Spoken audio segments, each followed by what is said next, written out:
Hey everyone, and welcome to another mini lecture. I'll be your host again, Samantha Calvin.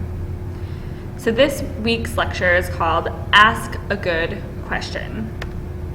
So our objectives for today are to discuss what it means to push versus pull data or research and the PICO question. In the next video, we'll discuss the other three objectives listed below. So push versus pull. If you are pushing data, that means that you are creating it based off of a question you have or a problem you have. You're the one who are doing the primary research. So that could be doing articles, systematic reviews, you're conducting, your own research, things like that. So you're pushing the data forward. If you're pulling the data, that means that you're maybe a health professional who needs to answer a question, and so you're the one who's looking for the data that's already been published. Okay, so how do we ask a good question? So we are going to take our problem of interest or passion we have or concern we have and create a PICO question. So what does that stand for? I'm sure some of you have heard this term before, but we'll go over it again. So P is the patient, the problem, or the population. So what problem are you looking at? What type of patient concern are you addressing? That sort of thing. The I is the intervention. So this is the intervention you're going to do to try and solve the problem, or it's a prognostic factor or exposure.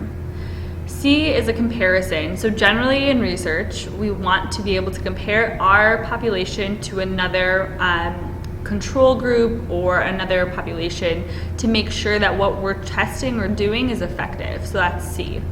The O is the outcome. So what is it that you're trying to measure? What are you trying to improve or affect? Is it weight? Is it blood pressure? What is the outcome you're looking for? So let's do some examples to really make sure this sticks. So for example, let's say we ask the question, in children with sickle cell disease, is long-term use of prophylactic penicillin absolutely necessary to prevent infections? So clearly this is a more clinical question in nature. So our patient or problem in this case would be sickle cell disease in children or children with sickle cell disease. Our intervention is the penicillin, the type of penicillin that we're going to be using to see if that's more effective.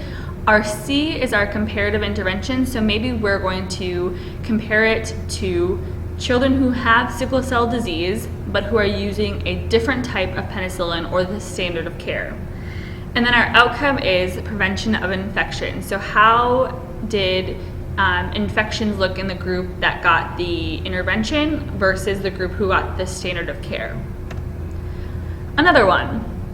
So in adults diagnosed with type 2 diabetes, does a more comprehensive multidisciplinary approach to patient education achieve higher compliance with blood glucose control compared with traditional patient education? This is much more of a community health worker, community-based type of problem. So our patient or problem is adults, so say 18 plus, who are diagnosed with type 2 diabetes. Our intervention here that we're going to test is multidisciplinary approach to care. So this would need to be more defined if you were actually going to ask this question or try and figure it out, but we're saying it's multidisciplinary and more holistic type of care in this circumstance.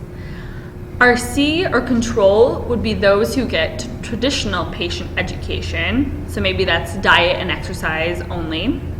And then our outcome we're looking for is blood glucose control, so maybe taking blood and seeing how those numbers respond. One more. So this is my area of research. For those of you who don't know, I research female adolescent domestic sex trafficking. So here's a question that maybe I would ask. In female adolescents 11 to 17, staying at a group home in Arizona with a history of sex trafficking, does a mentorship program increase retention rates compared to girls who do not receive the mentorship program? So something that's a really big problem for this is that girls get rescued and then they run away from the group homes because it's such a different environment for them. So what I want to figure out is how do we get these girls to stay longer, because if they stay longer, the chances of them staying off the streets is higher. So my patient or problem or population is female adolescents who've been formerly sex trafficked. My intervention would be a mentorship program. Maybe this would look like one time a week for 6 months, or twice a month for a year, or something like that. But I would define that more clearly. My control would be those girls who do not receive the mentorship program, and my outcome would be retention rate. So how long does a girl stay if she's in the mentorship program versus if she's not? A really quick note is that not all questions will have an intervention, and even less will have a control group sometimes.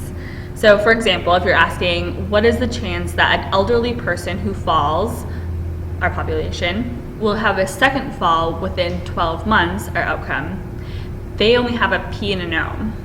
So not every question has them, and then also some questions add a T for time, if you want to time construct something. So, but for your practice for this week, for your assignment, I want you to have all 4 pieces. Okay, this does it for Chapter 2, Part 1 mini lecture, and I will see you next time.